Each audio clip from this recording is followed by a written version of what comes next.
Hey guys, welcome back to the channel. Let's talk about Jon Jones versus Alexander Gustafsson 2. The fight just went down. Did a breakdown of this fight a bit back. I figured that Jon Jones had a great chance to finish Gustafsson, and that's exactly what happened. Jon Jones on his A game is a force of nature. But the funny thing is, I don't even think that was Jon on his A game. He looked a little bit rusty, a little bit slow. His timing was a little off.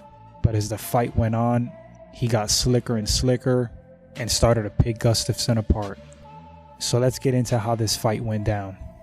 Like I said, initially, Jon looked a little bit rusty. Gustafsson was doing a good job maintaining pressure, moving forward.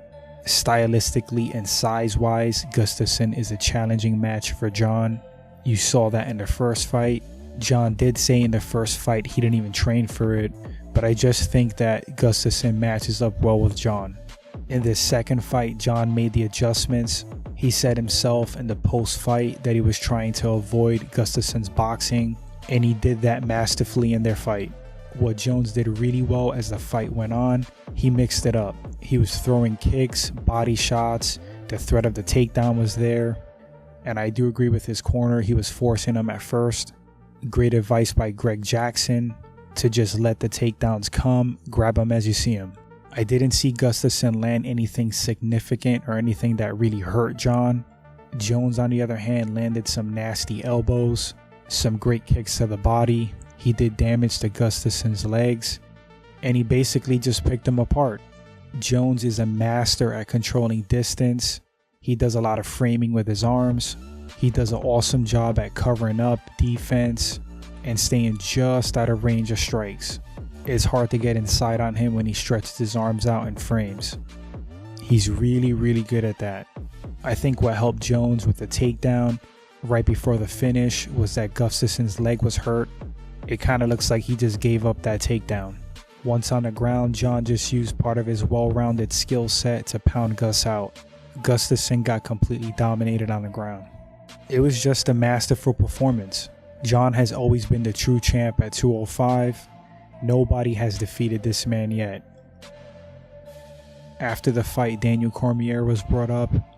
Jones basically called him a fake 205-pound champ and invited him to come get the real belt.